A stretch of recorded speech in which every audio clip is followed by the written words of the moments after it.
नमस्कार मित्रों, कैसे हो आप लोग? बढ़िया सब। मध्य प्रदेश पीसीएस यानी एमपीपीसीएस मुख्य परीक्षा में 2019 में पूछे गए प्रश्नों की श्रृंखला में हम लोग आधुनिक भारत के प्रश्नों पर चल रहे थे। यह प्रश्न आपके सामने रहा जिस पर अब हम लोग चर्चा करेंगे।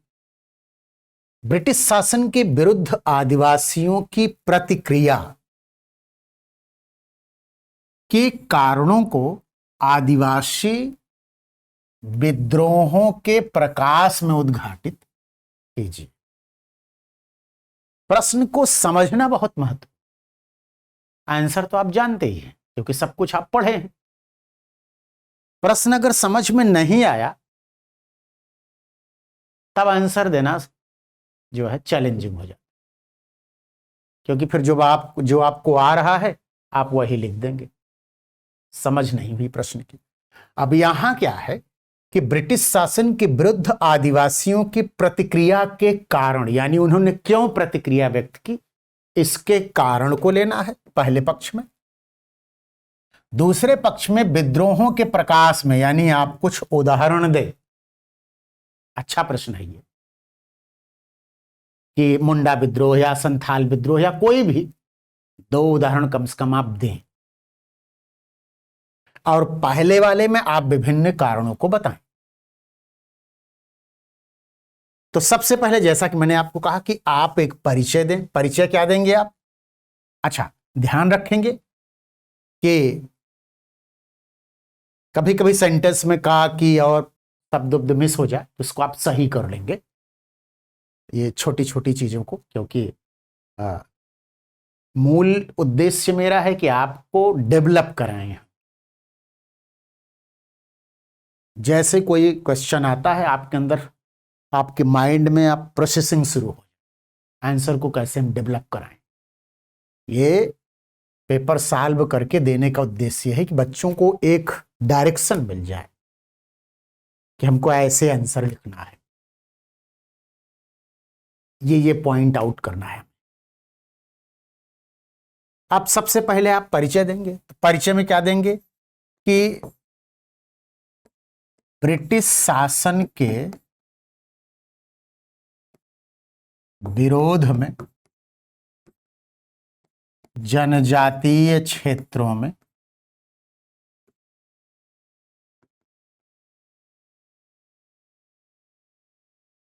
विद्रोहों की प्रक्रिया शुरू होती है,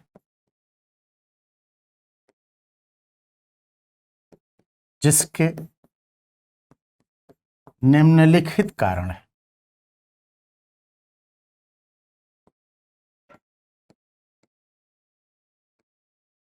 जिसके निम्नलिखित कारण है। क्या कारणों में अगर आप देखो तो ईसाई मिशनरियों की भूमिका, ईसाई मिशनरियों की भूमिका,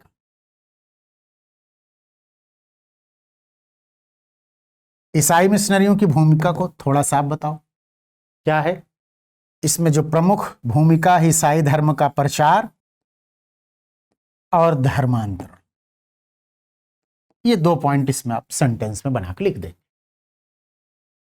ये प्रमुख रूप से चीज है। दूसरी चीज है भूमिका सर्वेक्षण।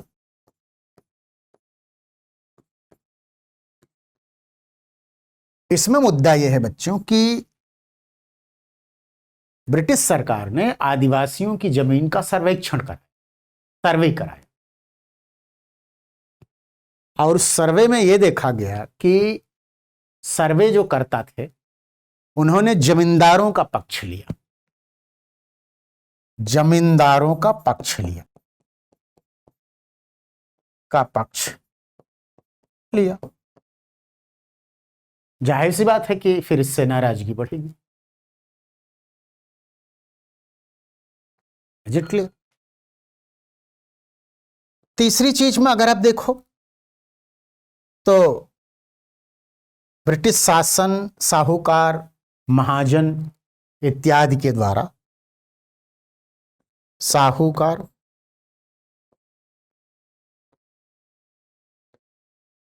महाजनों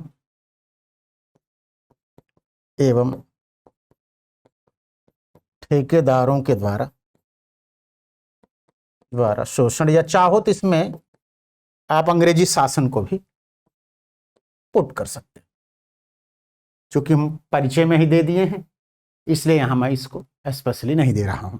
लेकिन साहूकार, महाजनों एवं ठेकेदारों के द्वारा शोषण, तो ये प्रमुख कारण हैं।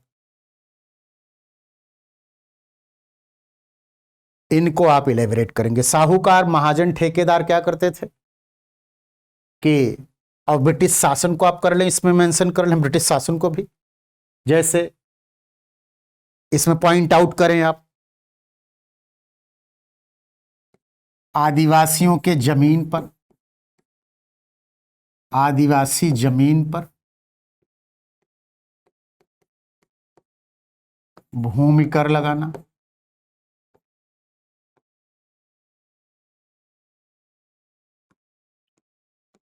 इनकी जमीन हड़पना,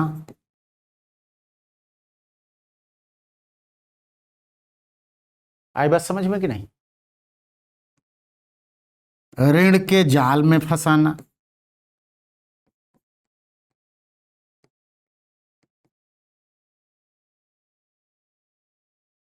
इनकी परंपराओं में हस्तक्षेप, जैसे सामूहिक खेती की परंपरा,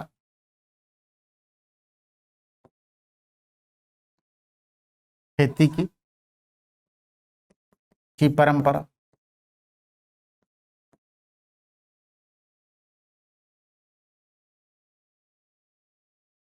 इसके अलावा अगर आप देखो पुलिस का दुर्व्यवहार,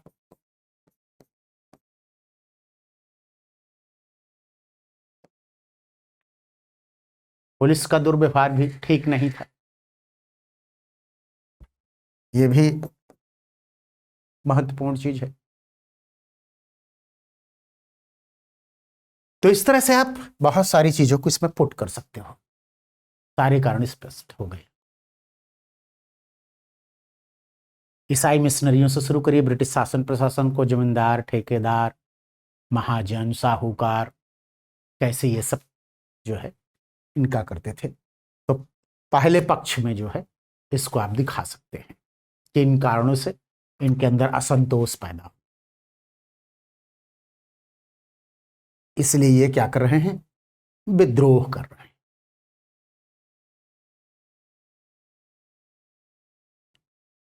इज इट क्लियर?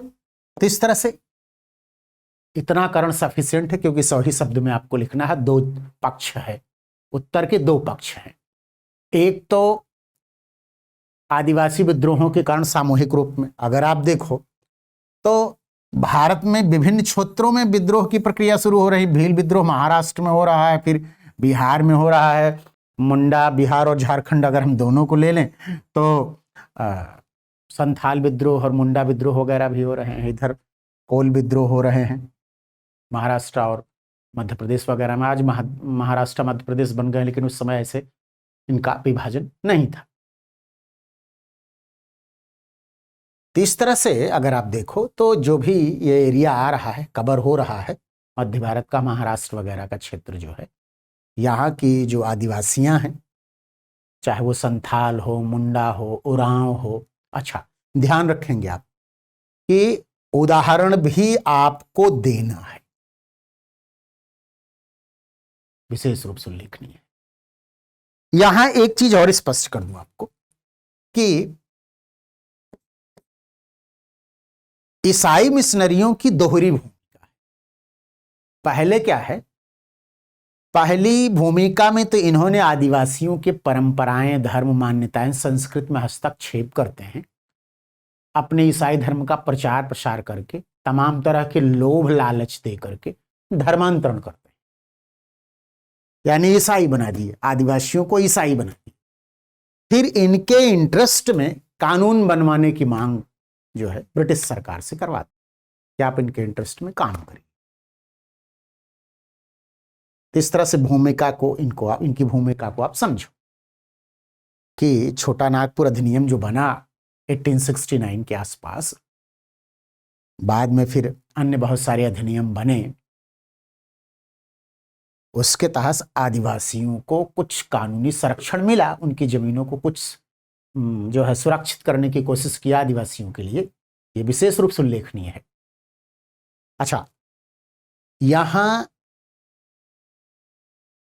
अच्छा नंबर पाने के लिए आप छोटा सा मैप बनाएंगे, और छोटे से मैप में ही अगर आप चीजों को हल्का सा भी दिखा देंगे कि जैसे ये बिहार का एरिया है, बिहार में आपने जो है संथाल विद्रोह को दिखा दिया, संथाल विद्रोह, तो आधा नंबर बढ़ गया आपका। टाइम कितना लगा? कुछ नहीं, मुश्किल से 10 सेकंड लगा, 10 सेकंड से भी कम लगा होगा मुझे। तो कैसे आप नंबर बढ़ाएं, ये ट्रिक भी, कि कारण कमोबेश जो भी सिंसियर लड़का होगा सब लिख ही देगा, लेकिन कुछ ऐसे लड़के भी होंगे, उनको अगर आप देखो, जो मैप के थ्रू चीजों को एलिबरेट कर रहे हैं, तो एक्स्ट्रा हो गया ना ये पॉइंट आपका।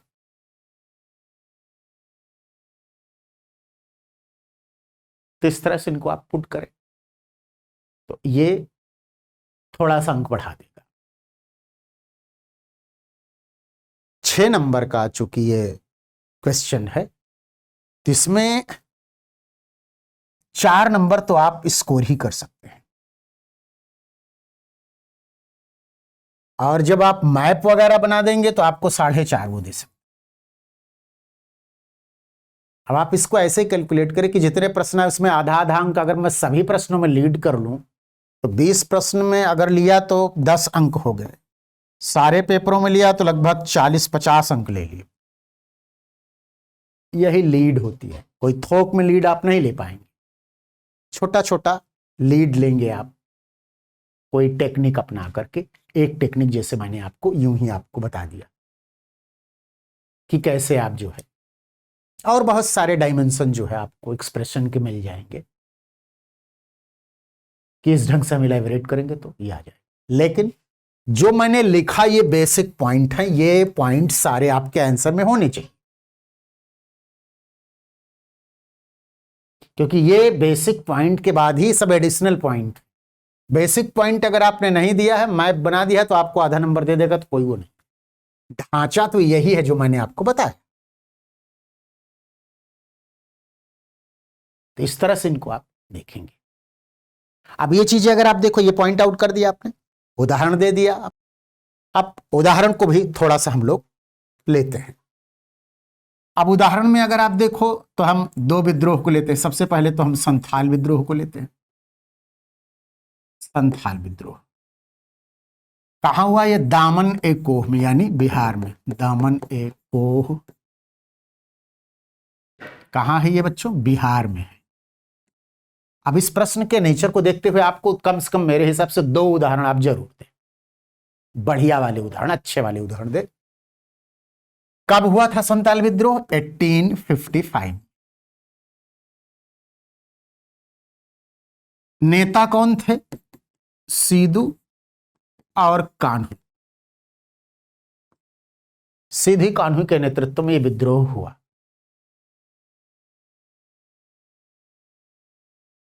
विद्रोह का प्रमुख कारण क्या? वही ब्रिटिश शासन के द्वारा, साहूकार महाजनों के द्वारा जो बेगार या वसूली की जाती थी,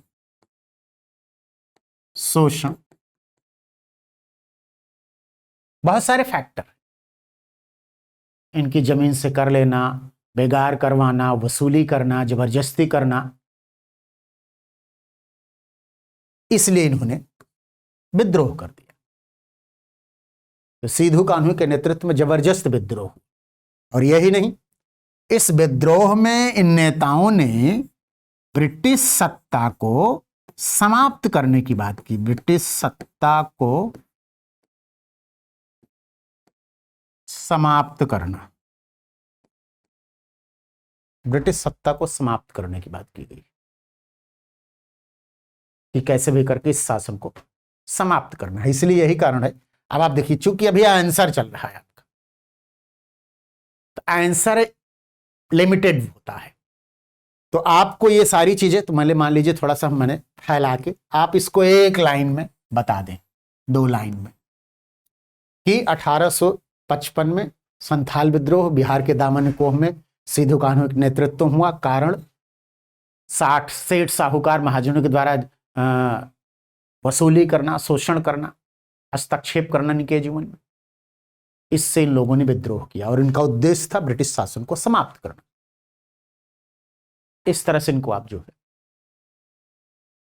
पुट करें कि कैसे इन जो है आदिवासियों ने ब्रिटिश सत्ता के खिलाफ और इनके द्वारा जो पोषित, क्योंकि जो जमींदार हैं वो ब्रिटिश शासन की पैदाइश है। सेठ साहूकार पहले से ही थे, लेकिन सेठ साहूकार भी शोषक का अंग बन गए थे। शोषक ब्रिटिश शासन, सहयोगी के रूप में जमींदार, सेठ साहूकार, महाजन, ठेकेदार वगैरह, ये एक तरह से इनके ही अधीनस्थ लोग थे। तो ये सब लोग मिल करके आदिवासियों का शोषण करते थे। शोषण कैसे करते थे मैंने आपको बता दिया कि इनकी जमीन में है, इनकी जमीन को कर के दायरे में लाना, भूमि कर लगाना। इवन बहुत सारे तो आप देखिएगा कि इनके क्षेत्रों से सड़क बनाने पर विद्रोह कर रहे थे। पूरे देश को अगर हम विद्रोहों को देखें तो इनके क्षेत्र से, जैसे खासी विद्रोह वगैरह को अगर आप देखो जो मेघालय में हुआ था, उसमें तो उनके क्षेत्र से सड़क बनाई जा रही थी, इसके कारण विद्रोह कर दिए। कहीं कहीं चावल से जो ये लोग शराब बनाते थे उस पर ये आबकारी विभाग के द्वारा टैक्स लगाया जाने लगा, तो इसके अगेंस्ट विद्रोह कर लिए। इसी तरह से एक और विद्रोह अगर आप लोग, जैसे एक मुंडा विद्रोह को लेते हैं, मुंडा विद्रोह बिरसा मुंडा के नेतृत्व में, बिरसा मुंडा 1899 में, ये भी बिहार में ही। अच्छा, इस विद्रोह का कारण में भी वही शोषण ही है, लेकिन यहां शोषण के रूप में जैसे एक खूंट खटी पद्धति थी, खूंट खटी पद्धति। उसमें क्या था, ये लोग जो है सामूहिक रूप से खेती करते थे, सामूहिक रूप से खेती करते थे।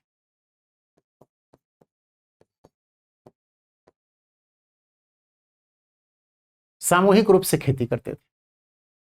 इनकी इस परंपरा में हस्तक्षेप करना इन शोषकों के द्वारा, चाहे जमींदार हो, ठेकेदार हो, ब्रिटिश शासन, इसके कारण मुंडा लोगों ने विद्रोह कर दिया बिरसा मुंडा के नेतृत्व।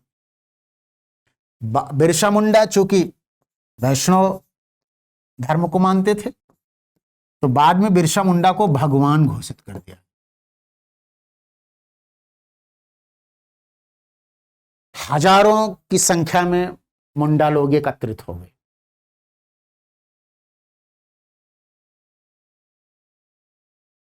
बिरसा मुंडा ने कहा कि मेरे अंदर भगवान की शक्ति आ गई है। लेकिन आप जानते हैं कि आदिवासी विद्रोह जो हुए, जितने भी हुए हैं, चाहे वो कोल हो, भील हो, और संथाल हो, मुंडा हो, रंपा विद्रोह हो, चित्तौर विद्रोह हो, खासी विद्रोह हो, तमाम जो भी विद्रोह पूरे देश में हुए हैं, इन सब विद्रोहों के मूल में अंग्रेजी शासन प्रशासन और या उसके सहयोगियों के शोषण है, धर्मांतरण है, प्रमुख रूप से है। ये सारे विद्रोह जो है एक तरह से देखिए ब्रिटिश शासन के द्वारा बाद में शांत कर दिए गए। कारण ये विद्रोह शुरू में तो मान लीजिए विद्रोह तक थे अहिंसक रूप में, बाद में हिंसक हो। हिंसक होने की स्थिति में आप इनको देखो कि ये कैसे भी करके ब्रिटिश शासन से नहीं लड़ सकते थे। कारण अगर आप देखो तो इनका जैसे नेतृत्व, संगठन, अस्त्र शस्त्र, कार्यक्रम, उद्देश्य, जनाधार, ये सारी चीजों को अगर आप देखोगे अब इतना आपको लिखने का स्कोप नहीं है, मैं आपको समझा रहा हूं, क्योंकि इस क्वेश्चन के आंसर के, इसका आंसर तो कंप्लीट हो गया, आपको इससे ज्यादा लिखना ही नहीं, ना स्कोप है ना शब्द है। इतना लिखने पर आपको अच्छा अंक मिल जाएगा, क्योंकि आपने यहां बता दिया, उदाहरण के माध्यम से भी बता दिया, 2 उदाहरण आपने महत्वपूर्ण दे दिया और एक निष्कर्ष भी दे दिया।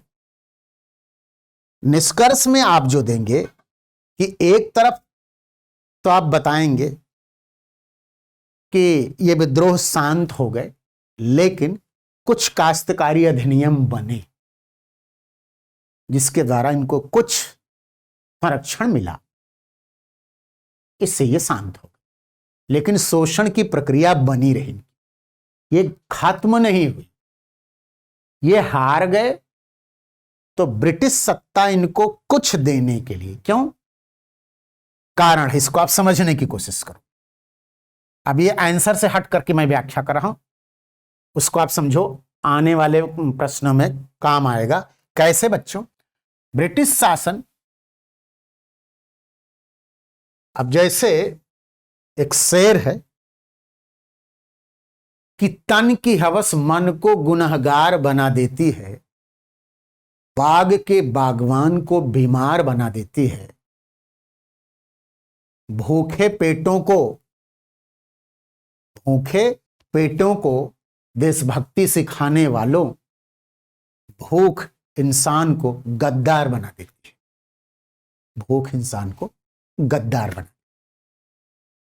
अब यहां आपको लिखना तो नहीं है, लेकिन इसको आप निबंध में या कहीं भी इस्तेमाल कर सकते हैं बढ़िया से, इसको जोड़ करके। कहने का मतलब यह है कि ब्रिटिश शासन ने भी जो काश्तकारी अधिनियम लाया, उसमें इसलिए लाया कि इनको लगा कि जब व्यक्ति को ये लगने लगेगा कि मेरा अस्तित्व ही अब संकट में है, तो मरने के लिए तैयार हो जाए। मारने की प्रक्रिया में अशांति पैदा हो, इस अशांति की प्रक्रिया में ब्रिटिश शासन का या ब्रिटिश शासन को कष्ट झेलना होगा, चुनौतियों का सामना करना पड़ेगा। हो सकता है इस क्रम में अन्य शोषक भी इनसे जुड़ न जाएं, सॉरी शोषण के जो ग्रुप हैं, वर्ग हैं, वो भी न जुड़ जाएं कि एक महाविप्लव की स्थिति हो जाए, क्योंकि 1857 तो हो ही चुका है। तो ब्रिटिश सरकार को भी लगने लगा कि इनके लिए कुछ सुधार करो कि ये संपन्न ना बने, लेकिन मर न जाएं, और मरने के पहले फिर ये लड़ेंगे और उससे हमारा नुकसान होगा, विकास प्रभावित होगा हमारा। इसलिए ब्रिटिश शासन ने भी इनके प्रति कुछ संरक्षणवादी नीति अपनाई ताकि ये शांत हो। अच्छा, इनके केस में एक चीज और जो खास बात थी कि इनकी जो संस्कृति थी या जो जीवन दर्शन, दिनचर्या थी, वे ऑफ लाइफ थी, एक तरह से ये मेन स्ट्रीम से कटे हुए लोग, जंगलों में रहने वाले लोग थे। इनकी परंपराओं में, इनके हितों में, इनकी जमीन पर कब्जा करने या इनके उत्पादों पर टैक्स लगाने वगैरह से विद्रोह की प्रक्रिया शुरू की। तो कुछ ऐसा किया जाए कि जो वनोत्पाद हैं उनको ब्रिटिश शासन के अंतर्गत ले आ जाए। क्यों? क्योंकि आप तो जानते हैं ब्रिटिश शासन के एकमात्र उद्देश्य था लाभ कमाना, कैसे भी करके हमें लाभ प्राप्त करना, ब्रिटिश शासन का एकमात्र उद्देश्य। तो इस तरह से आप देखो तो लाभ मेरा सस्टेन रहा, इसके लिए ज्यादा से ज्यादा रेवेन्यू जनरेट करो आप। इस क्रम में वो जंगली जो जमीन है, वनोत्पाद हैं या अन्य जो भी चीजें हैं, उनको राजस्व के दायरे में लाया जाए, इसी के तहत वो काम कर रहे हैं। यही कारण है कि आगे आप देखेंगे बच्चों कि जब सविनय अज्ञा आंदोलन गांधी के नेतृत्व में शुरू होता है तो महाराष्ट्र और कर्नाटक वगैरह में जंगल सत्याग्रह शुरू हो गया, अन्य क्षेत्रों में भी जंगल सत्याग्रह शुरू हो गया। महाराष्ट्र कर्नाटक विशेष रूप से उल्लेखनीय है कि हम इनके कानूनों को नहीं मानेंगे। क्यों? क्योंकि इनके द्वारा मेरा शोषण होता है, इसलिए हम नहीं मानेंगे। तो ये मेन चीज ब्रिटिश सरकार ने इसलिए ऐसा किया कि इनको कुछ संरक्षण दे दिया जाए, लेकिन चूंकि इनका जो क्षेत्र है उससे भी रेवेन्यू जनरेट किया जा सकता है, लाभ कमाया जा सकता है, इसलिए इनको भी ब्रिटिश शासन के दायरे में हम लाएंगे। ओवरऑल जैसे हम पूरे भारत के आदिवासी विद्रोहों को समग्र रूप में देखें तो अब कैसा भी प्रश्न आया, अगर पर्टिकुलरली कोई प्रश्न आ गया कि जैसे संथाल विद्रोह आपसे पूछ लिया कल को,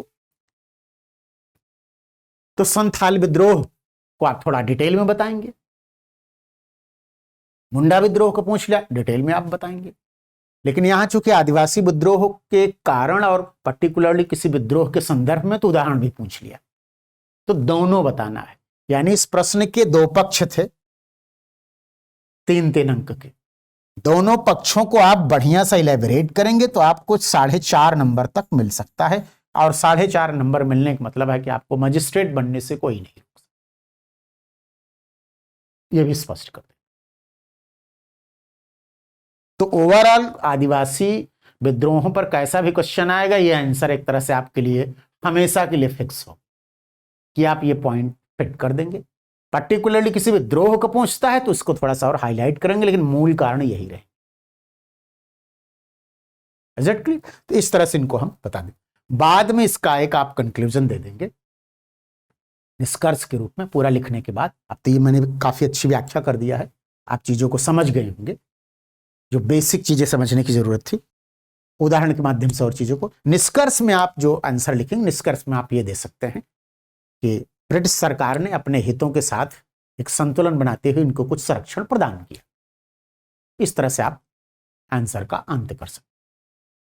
तो परिचय और अंत के बीच एक इंटर रिलेशन होना चाहिए महत्वपूर्ण। मिलते हैं अगले वीडियो में।